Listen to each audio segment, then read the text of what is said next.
Hello. Welcome to the Learn English Lab. Today's podcast is The Perfect Daily English Routine. I am really beyond thrilled to be here for this one. Oh, same here. Because today we are dedicating this entire deep dive directly to you, the listener out there who is, incredibly busy. Yeah, and deeply curious. Right, but also probably just completely exhausted by the sheer volume of language learning advice on the internet. I mean, there is so much noise. Oh, an overwhelming amount. It's too much. It is. So we are tackling a frustration today that is so universally felt.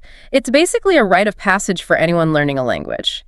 We're talking about that dreaded, well, you could call it the eternal intermediate plateau. The plateau, yes. Everyone knows that feeling. You know the exact scenario. You study for years, sometimes decades, honestly. Sure, decades for some people. You invest in the expensive textbooks. You dutifully download every new app with a cartoon owl on it. You might even attend evening classes after a long day of work. And you build up this really impressive mental library, right? Of grammar rules and vocabulary list. Spot on. You have all this data in your head. Yet, when the moment of truth actually arrives, when you are standing face to face with a native speaker or trying to follow a fast-paced conversation in a crowded room, you just completely freeze up. The brain just halts. Yeah, the words just won't come out naturally. So the big question is, why does this happen? Why do so many incredibly smart, really dedicated people hit this invisible wall? That is undeniably the most crucial question we can start with today.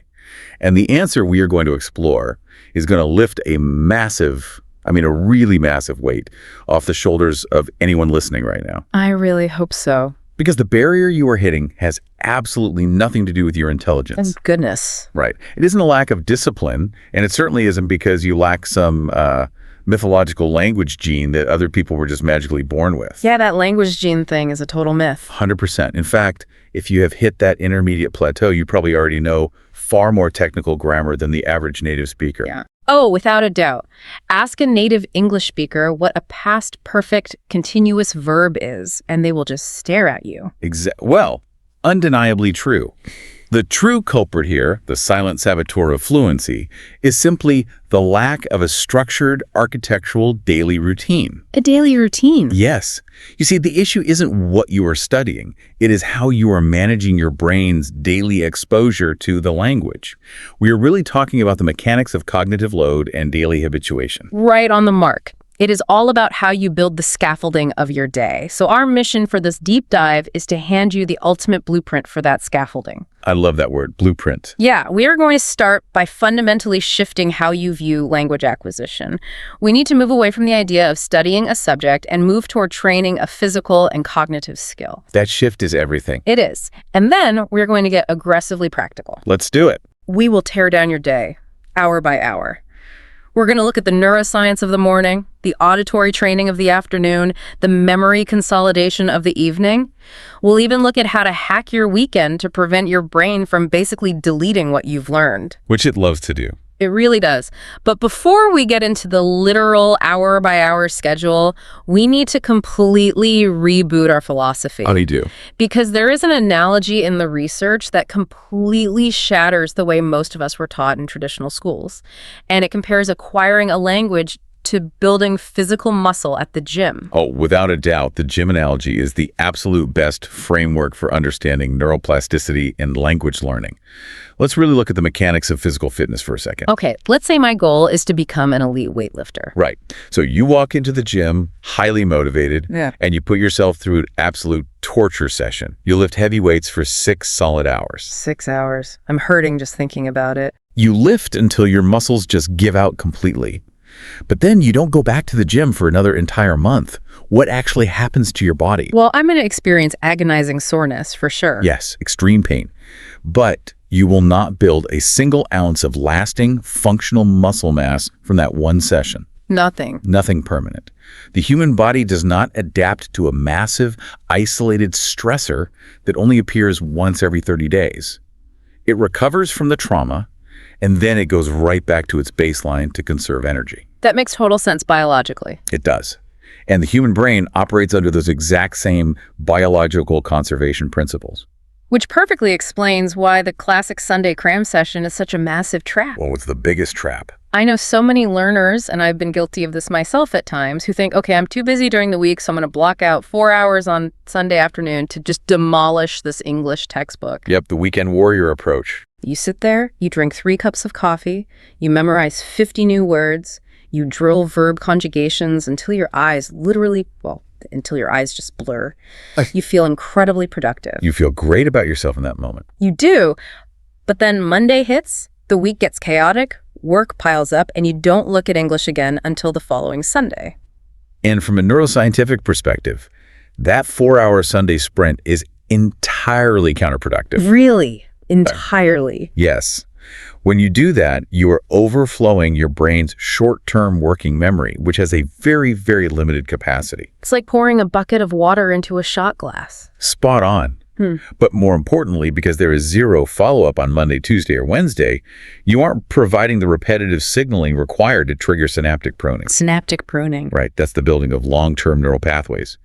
Your brain is highly efficient. It assumes that if it doesn't encounter this weird English data for 6 straight days, it must not be vital for your survival. So it just tosses it. It dumps it to make room for the actual demands of your week, your job, your family, your daily stress. The better pattern, the only pattern that actually leads to fluency, is replacing that 4-hour weekend block with just 30 to 60 minutes every single day. Okay, wait, let me push back on that for a second. Sure. Because a lot of really busy listeners are going to say, 30 minutes a day, that's barely enough time to get my books open and get warmed up.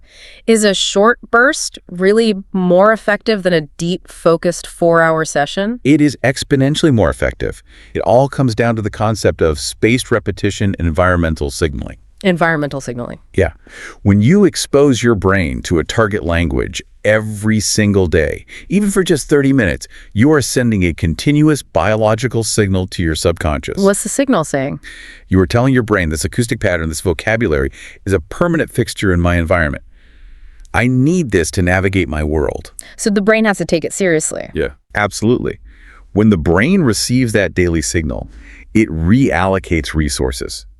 It begins physically rewiring itself, actually thickening the myelin sheath around those specific neural pathways. The myelin sheath, that's what makes the signals travel faster. Right on. It makes the retrieval of English words faster and more automatic. Consistency fundamentally alters the structure of the brain in a way that intermittent intensity never could. That is a total paradigm shift. It's not about exhausting yourself. It's about establishing a relentless, undeniable presence of the language in your daily life. Relentless presence. I like that. So that brings us to the next massive pitfall. Even if someone is putting in their 30 minutes a day, they might be doing the completely wrong activity during that time. Sadly, that happens a lot. I'm thinking of the highly dedicated students who spend 100% of their time silently reading grammar books and filling out multiple choice worksheets. Ah, yes. The trap of theoretical knowledge. This is where we have to introduce the swimming analogy. Okay, let's hear it. It perfectly highlights the difference between passive comprehension and active skill. Imagine you have decided you want to learn how to swim. Okay, I want to swim. So you go to the library, you check out a huge stack of books on the biomechanics of the human stroke. You study the physics of water displacement. I'm getting a PhD in swimming. You memorize the history of Olympic freestyle techniques. You might even ace a written multiple choice test on swimming. But what happens the moment someone pushes you into the deep end of an actual pool? I'm going to panic and I'm going to sink to the bottom. Without a doubt. Because reading about water doesn't teach my muscles how to tread it. Your theoretical knowledge is completely useless when you are thrashing in the water, because swimming is a physical, coordinated response to a dynamic environment. And English works the exact same way. It does. You cannot learn to communicate dynamically just by memorizing the rules of past perfect continuous verbs. Communication is a holistic, real-time activity. So reading the textbook is just standing on the edge of the pool? Absolutely. And that is why the daily routine we are building today must incorporate what are known as the 4 core skills: listening, speaking, reading, and writing. All 4? All 4. If you are only reading textbooks and doing grammar drills, you are only building half the bridge, and you will eventually fall into the river. You have to get in the water. Yeah. And getting in the water means all 4 skills every day working together. That's the core of it. But how we approach those skills is equally important, which leads us to the critical difference between learning in isolation versus learning in context. Context is everything. Let's talk about vocabulary for a minute. Because for decades, the absolute standard for language learning, this is the way I was taught in high school, was the dreaded vocabulary list. Oh, the spreadsheet method. Yes, just a spreadsheet of abstract words and their direct translations. You stare at it and repeat, generous means kind. Generous means kind, over and over. And that rote memorization is one of the most painfully inefficient uses of human brain power. It's so boring, too. It fails because it strips the language of its natural habitat. The human brain is just terrible at retaining abstract, isolated data points. It wants a story. It evolved to remember stories, relationships, and context. When you learn a word in isolation, it has no neural hooks. Neural hooks. Yeah, it's just floating in your head, completely unattached to anything else, which makes retrieving it in the middle of a fast-paced conversation nearly impossible. The absolute rule for an optimized routine is that you must learn words inside complete sentences and real-world situations. Okay, let's expand on that generous example. If I shouldn't just flashcard the word generous by itself, what should I be doing with it to create those neural hooks? You anchor it to a vivid situational reality. Instead of just memorizing the definition, you learn the word through a full sentence, like, she is a generous person who always helps others by volunteering her time. Okay, so that gives it some meat. By doing this, you accomplish several things at once. First, you aren't just remembering a string of letters, you are visualizing a scenario. Maybe you picture a specific friend who is generous. I'm picturing my aunt right now. Perfect. Second, you are learning the syntax naturally. You see that generous acts as an adjective modifying person. Third, you see the collocations. The words that hang out together. Right, the words that naturally group together, like helps others and volunteering. You are learning the entire ecosystem of the word, not just the isolated word itself. Which translates to massive speed when you are actually speaking. How so? Because you aren't pulling up a mental dictionary, translating the word generous, and then trying to figure out the grammar of where it goes in the sentence. You just deploy the whole phrase naturally. Spot on. That speed is what feels like fluency. And this context-driven approach is the perfect bridge to understanding passive versus active practice. This is a huge distinction. A lot of learners feel like they are putting in the work because they watch a lot of Netflix in English, or they have English radio playing in the background while they cook. That feels like studying, but it's largely passive. We really need to draw a very hard line here. Passive learning is incredibly comfortable, which is exactly why we gravitate toward it. It's easy. You sit back on the couch, you receive the information, you maybe read the subtitles, and you nod along. And while listening to a podcast or reading a blog is a necessary input, it is completely insufficient for true fluency. It's not enough on its own. Not at all. Passive learning builds recognition. It allows you to understand when someone else does the heavy lifting of constructing a sentence. Ah, they built the house, you're just looking at it. Beautifully said. Active learning, however, is the catalyst for growth. Active practice forces you to be the creator. So if I'm watching that English Netflix show, how do I turn that passive comfort into active growth? What's the sweaty version of watching Netflix? You pause the show, you take a phrase the character just said, you repeat it out loud, mimicking their exact tone, you write it down in a notebook, and then you immediately force yourself to construct 3 brand new original sentences using that same phrase, applying it to your own life. That does sound like a workout. Active learning is sweaty. It's writing summaries. It's talking to the wall.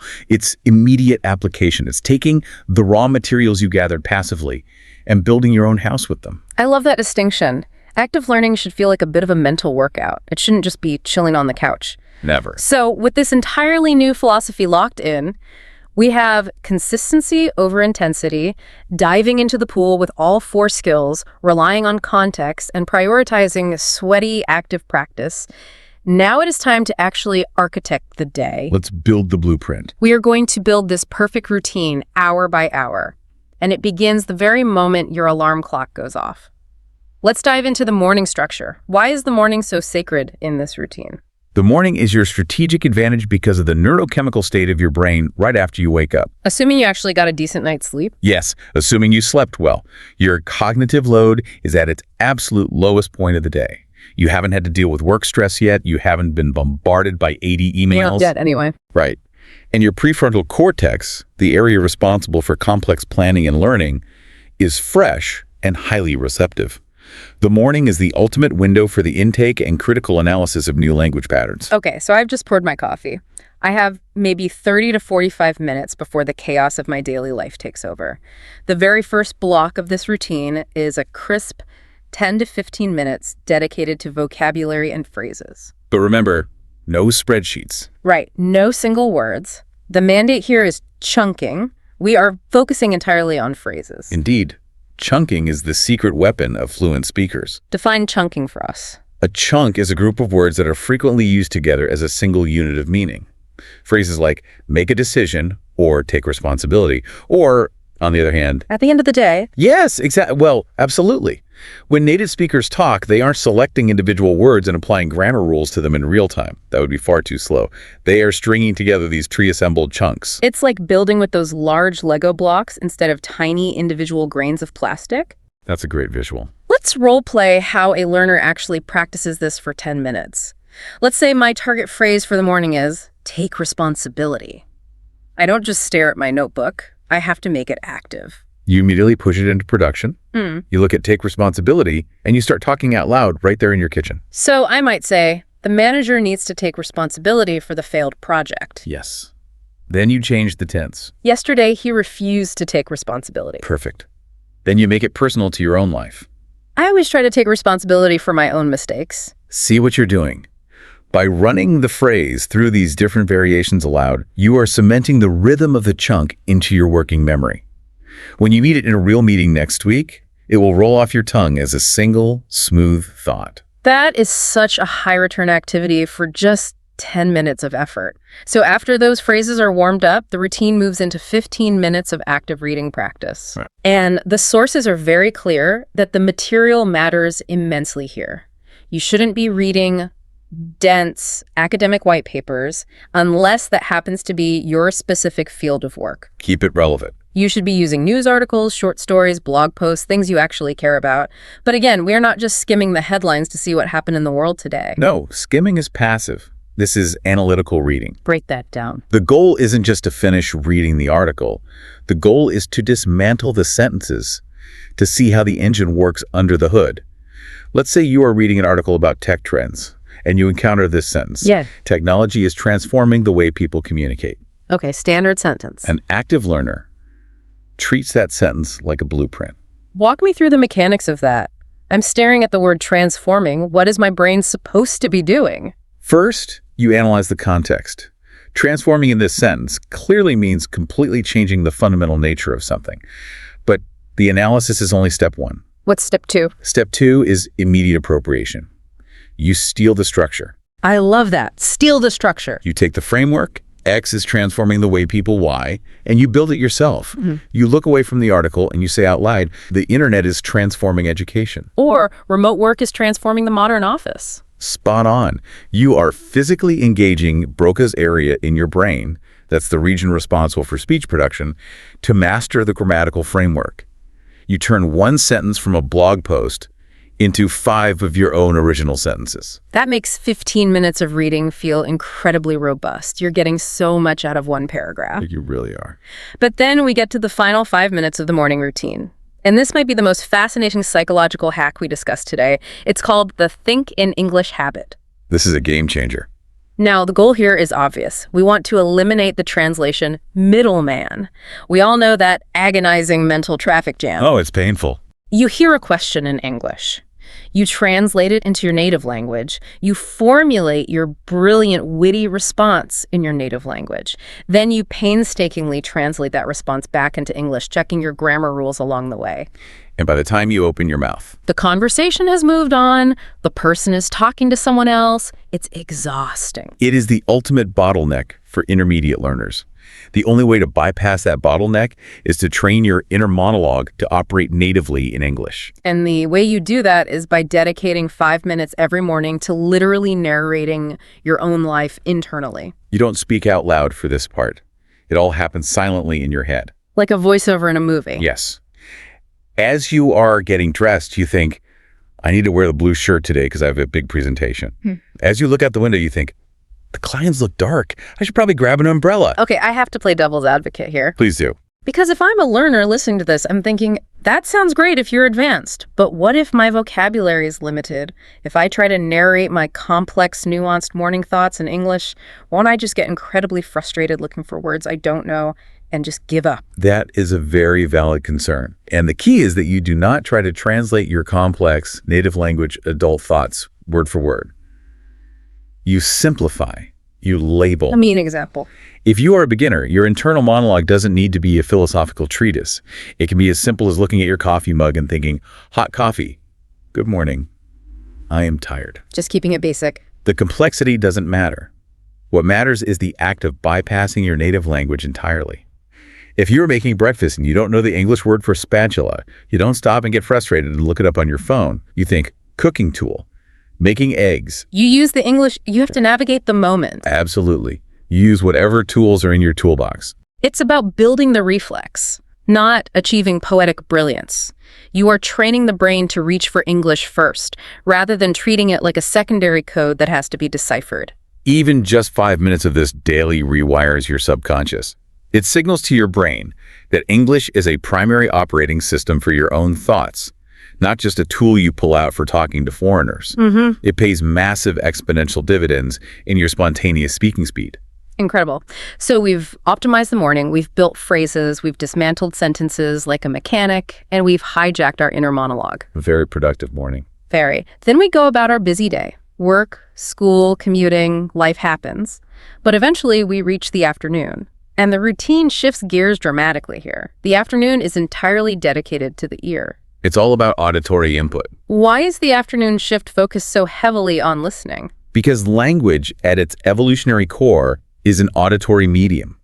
Long before humans invented writing systems or alphabets, we communicated entirely through sound. Your brain is biologically wired to process spoken language. We're built for it. We are. However, the rhythm, the intonation, the stress patterns, and the way native English speakers link words together,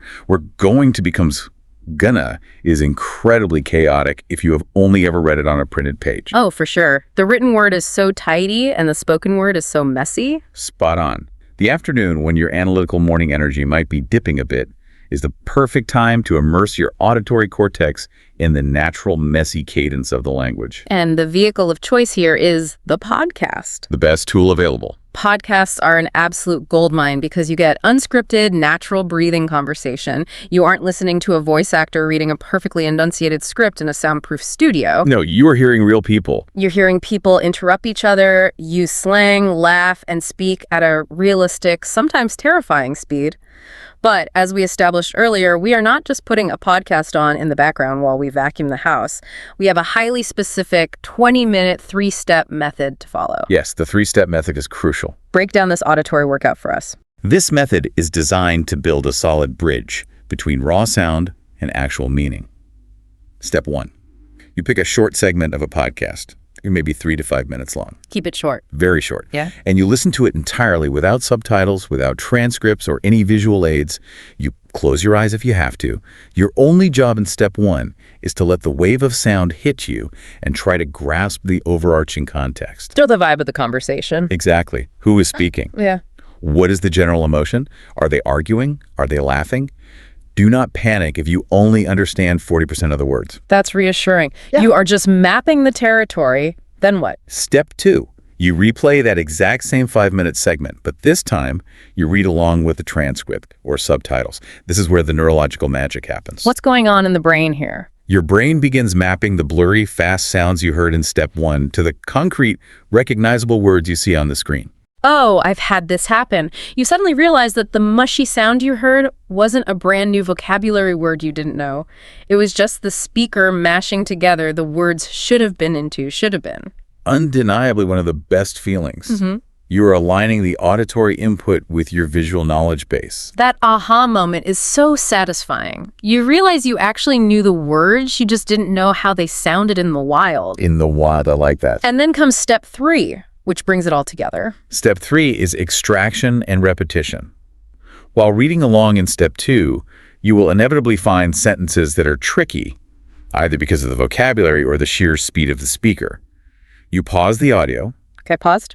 And you repeat those specific sentences out loud multiple times.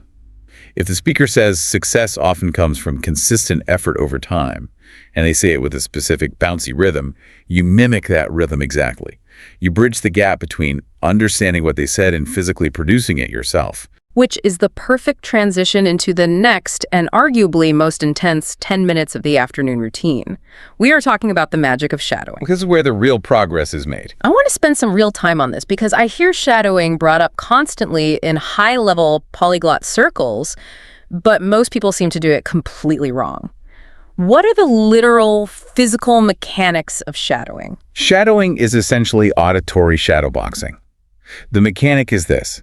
You play an audio clip of a native speaker, and you repeat exactly what they're saying out loud immediately after they say it. And I mean immediately. How immediate is immediate? You do not wait for them to finish the sentence. You are speaking a fraction of a second behind them, like an echo. Okay, let's visualize this for the listener. Let's say the audio track says, learning a new language requires immense patience and daily practice. How am I interacting with that? As the speaker begins, learning anew, you are simultaneously learning anew.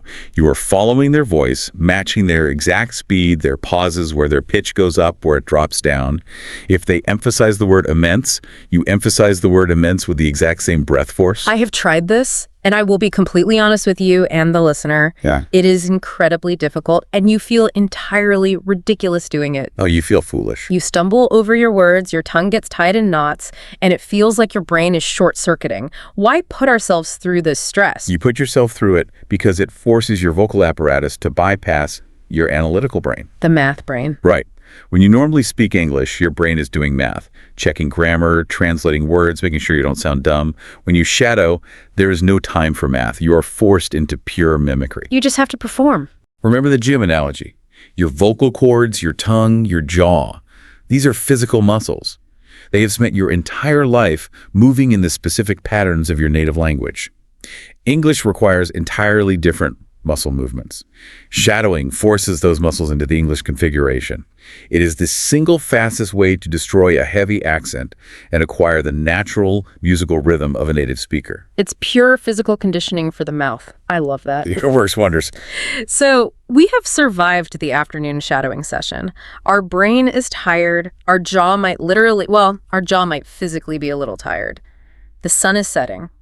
We move into section 5. The evening wind down. The evening shift. Now, intuitively, the evening feels like the time to relax, maybe do some passive reading, watch a show, but the routine demands output. Why is the evening the time to produce? Think about the flow of your day. In the morning, you took in new vocabulary and sentence structures. In the afternoon, you absorbed the sounds and rhythms. Your brain is now heavily saturated with input. If you go to sleep without outputting, much of that input will just stagnate. The evening is about taking everything you absorbed and forcing your brain to use it to describe your own reality. And it starts with 10 minutes of a solo conversation.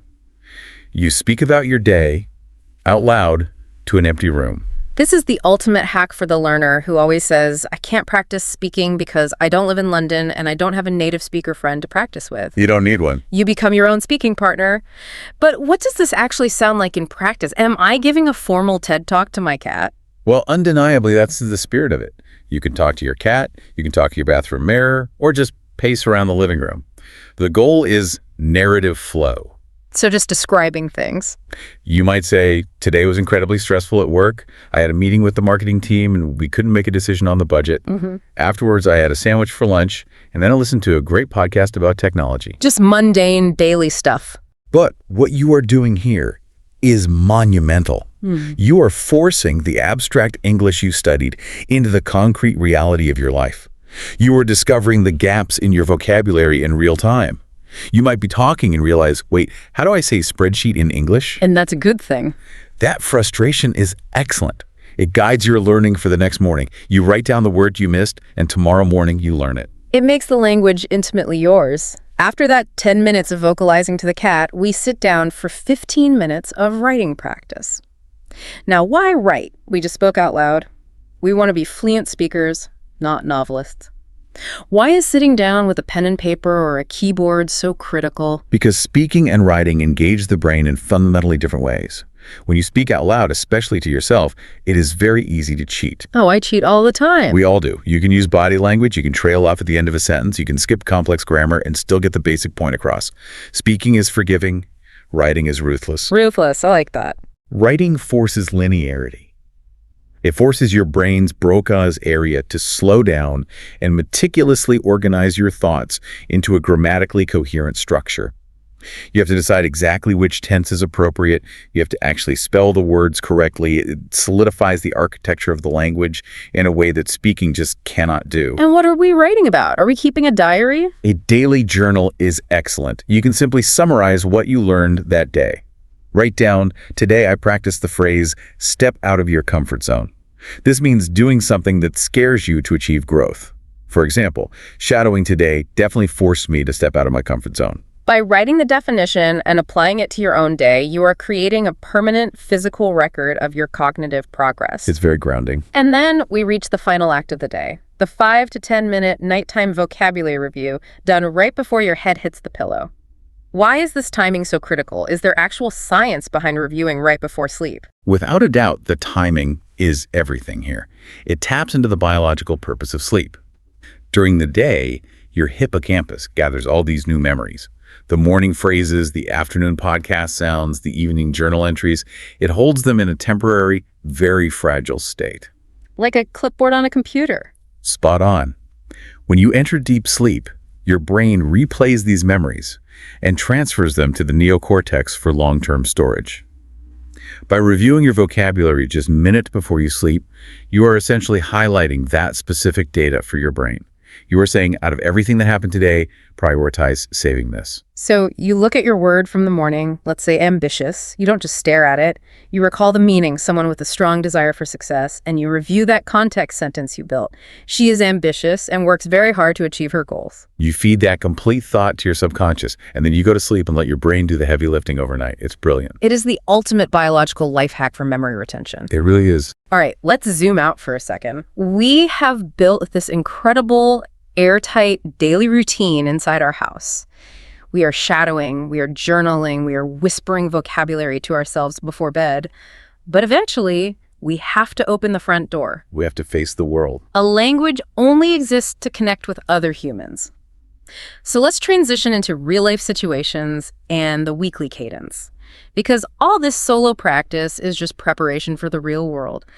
Let's talk about the absolute basics, the foundational interactions that completely terrify beginners. For example, ordering food. Ordering food is the perfect testing ground.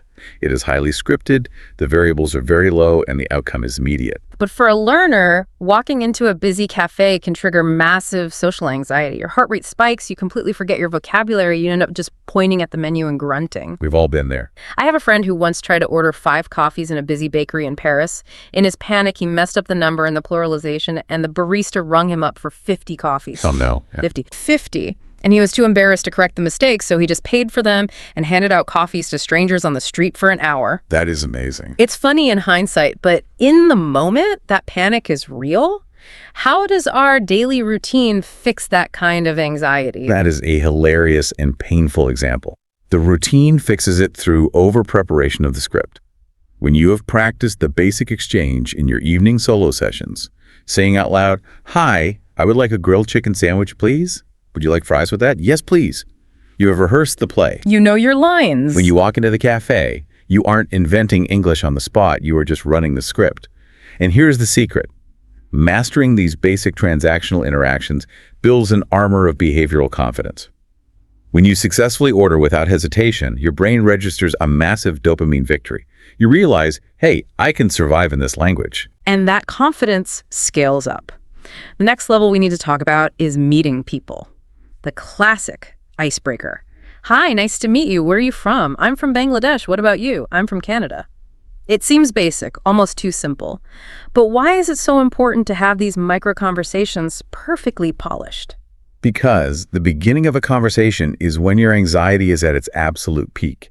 You are trying to read the other person, establish a friendly connection, and monitor your own accent. That's a lot of spinning plates. If you have to dedicate intense mental energy just to figure out how to say, "I am from," you will have no bandwidth left to actually listen to the other person's answer. By having these origin exchanges polished to the point of reflex, you free up your cognitive bandwidth. You can relax, smile, and focus on the human interaction instead of the grammar mechanics. That makes total sense. You put the introductory small talk on autopilot so you can actually be present in the conversation. Now, once we get past the small talk, the real test of fluency is sharing opinions. This is the deep end of the pool. This is where you move from just existing in a language to actually participating in the culture. But expressing a complex thought can be daunting.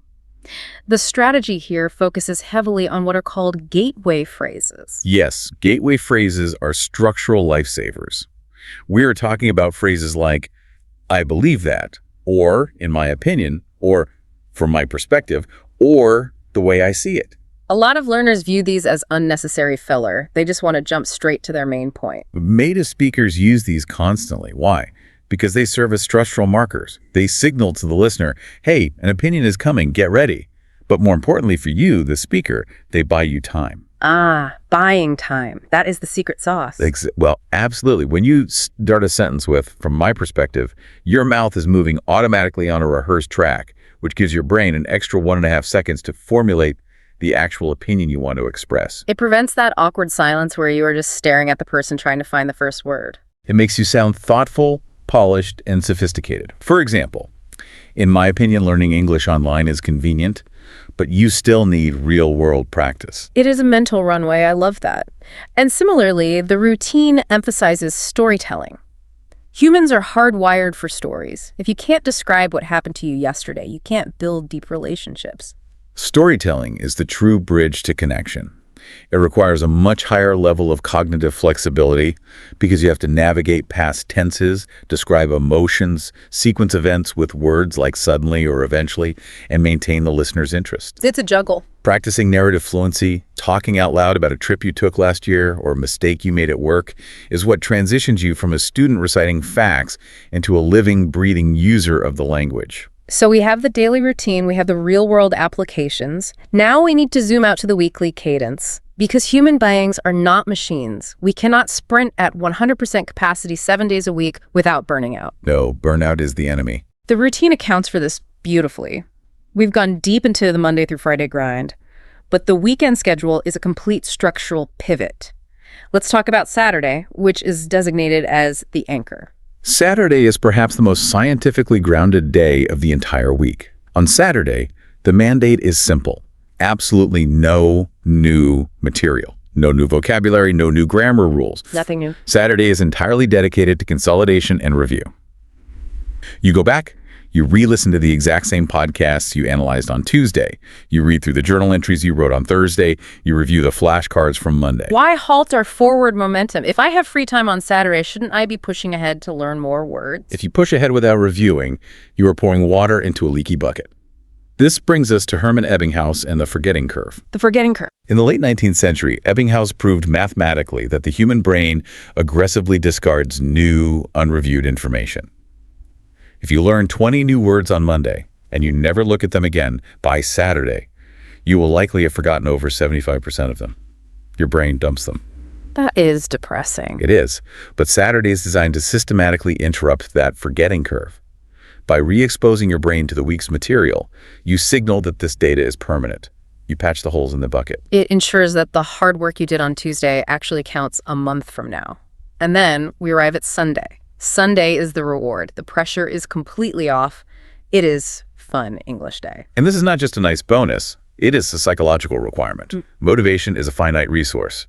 If your relationship with English is entirely rooted in rigorous study, analytical breakdowns, and stressful shadowing, your brain will eventually associate the language with pain and exhaustion. You will quit. So what do we do on Sunday? Sunday is about joy. Watch a blockbuster movie in English without analyzing every single sentence. Listen to your favorite English pop music.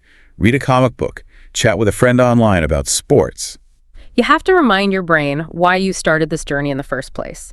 You didn't start learning English to analyze the present perfect continuous tense. You started learning it to watch movies without subtitles, to make friends across the globe, to experience a different culture. Sunday reconnects you with the why.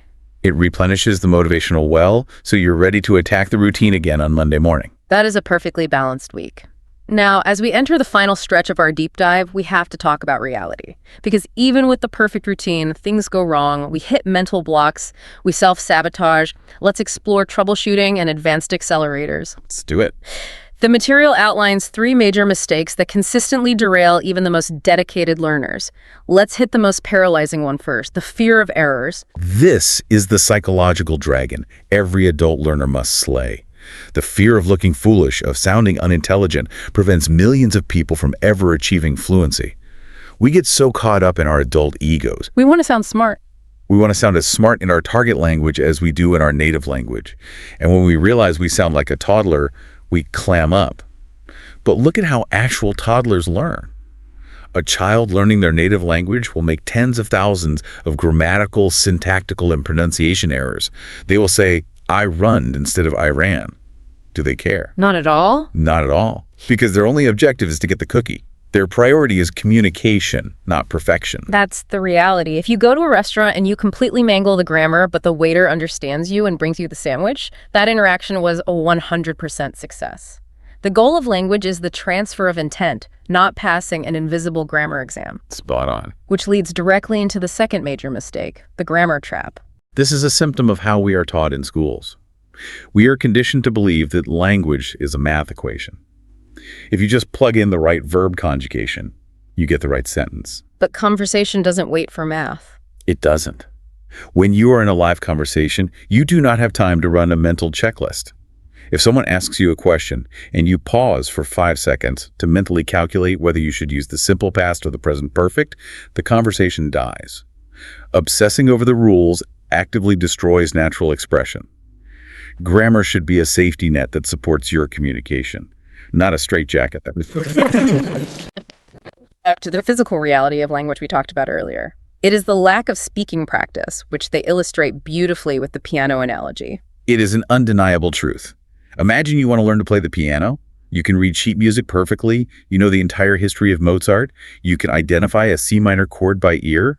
But if you have never actually sat on the bench and physically pressed your fingers into the keys, you are not a piano player. Your fingers won't know what to do. When you sit down, your fingers will be stiff and uncoordinated. Speaking English is a physical, anatomical skill. It requires breath control, tongue placement, and vocal cord vibration. If you only read and listen, your brain knows English, but your body does not. You must practice the physical act of speaking. That is such a powerful visualization. Okay, so we know the pitfalls, but what about the overachievers? The people who are doing the routine, avoiding the traps, and now they want to put the pedal to the metal. We have 3 advanced techniques for the highly ambitious learner. These are intense. The first is total immersion.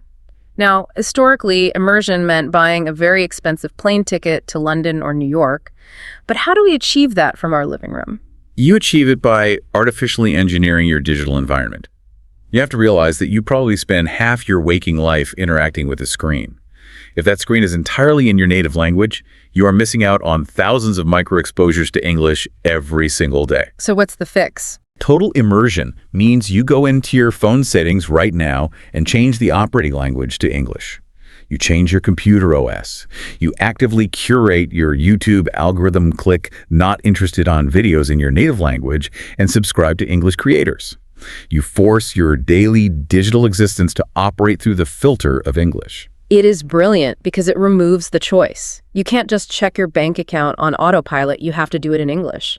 Every notification, every email prompt becomes a micro lesson. It adds up fast. Now, the second advanced technique is one that I know from personal experience makes people visibly cringe. It is deeply uncomfortable, but it is wildly effective. The recording technique. Oh, the cringe factor is undeniably real with this one. Nobody likes hearing their own voice recorded, let alone in a second language where they already feel insecure. But the exercise is non-negotiable for advanced growth. You take your phone, open the voice memo app, hit record, and you speak for 2 minutes on a random topic. Like what are my career goals? Or review the movie I watched last night. You speak without a script. Then you force yourself to sit there and listen back to the entire thing. Why put ourselves through that psychological torture? What are we even listening for? You are listening for the gap between what you thought you said and what actually came out of your mouth. When you are speaking in real time, your cognitive load is maxed out, just trying to keep the words flowing. Your brain literally glosses over your own mistakes because it's too busy thinking about the next sentence. So you don't even hear yourself mess up. You are functionally deaf to your own errors. But when you listen back to the recording, your brain is relaxed. You're acting as an objective third-party observer. You will instantly hear things like, wow, I am dropping the S off every single plural word, or my pronunciation of the TH sound is completely flat. Identifying your own specific recurring errors is the fastest way to eradicate them. It is exactly how professional athletes watch game tape to fix their mechanical flaws. It is brutal, but it works. And finally, the third advanced accelerator. I've seen this referenced in high-level academic circles as the Feynman technique, named after the famous physicist Richard Feynman. It is the concept of teaching what you learn. Feynman famously believed that if you cannot explain a concept simply, you do not actually understand it yourself. The illusion of competence is a huge problem in language learning. You read a phrase like break the ice, you nod and you think, yep, I know what that means. But the true test is attempting to teach it to someone else. How does that work in practice? If you try to explain break the ice to a friend and you find yourself stumbling using confusing metaphors or forgetting the exact context, it reveals that your neural pathways aren't actually secure yet. The act of teaching forces your brain to organize the information with extreme clarity. It solidifies your grasp of the material permanently. If you can teach it, you own it. We have covered an astronomical amount of ground today, from synaptic pruning in the gym analogy to the physical mechanics of shadowing to overcoming the cringe of recording ourselves. But as we wrap up this deep dive, we have to address the engine that actually drives this entire vehicle. Motivation. The most brilliantly architected daily routine in the world is completely useless if you abandon it after 2 weeks. We have to talk about motivation and the why. That is the ultimate truth. Consistency does not happen by accident. It happens by design, and it is fueled by purpose. You cannot just have a vague goal like, I want to be better at English. That is not enough to pull you out of bed on a cold Tuesday morning to do 15 minutes of active reading. You must establish a highly specific, visceral why. Give me some examples of a visceral why. Are you doing this so you can crush the IELTS exam and emigrate to a new country? Are you doing it so you can lead international business meetings without sweating through your shirt? Or are you doing it simply so you can travel the world and connect with people from different cultures without fear? You must define the target. And once that target is defined, you need a system to keep the dopamine flowing day to day. The journey to fluency takes years, and it is incredibly easy to feel like you are standing still. That is why tracking your progress and ruthlessly celebrating small wins is mandatory. Tracking provides objective proof of your growth. When you feel like you aren't improving, you can look at a notebook filled with 500 phrases you didn't know 3 months ago. You can look at a log of podcasts you've consumed. That visual evidence is critical, and celebrating the micro-victories is what provides the dopamine hits required to sustain the habit. So when you successfully shadow a tricky sentence, you celebrate it. When you understand a joke in an English movie without looking at the subtitles, pause the movie and acknowledge the victory. Recognizing your own progress is what gives you the psychological energy to wake up and execute the routine again tomorrow. To bring this all back to a final, unifying thought, I want to reiterate the core thesis of everything we have dismantled and rebuilt today. Fluency is not magic. It is not a genetic gift. It is not about how many hours you can suffer through a textbook on a Sunday. Fluency is the inevitable biological result of the accumulation of small, consistent daily habits. It is about showing up, engaging actively, and giving your brain the environmental signals it needs to physically rewire itself. That is the absolute reality of it. By adopting this architectural approach, you are no longer a student trying to memorize a subject. You are training your mind and body to live entirely inside a new operating system. Be sure to like, share, and subscribe to this YouTube channel. And as you wake up tomorrow morning to begin the first day of this new optimized routine, I want to leave you with one final lingering question to ponder as you pour your coffee. If the language you speak shapes the way you think, who will you become once this daily routine rewires your mind to live entirely in English?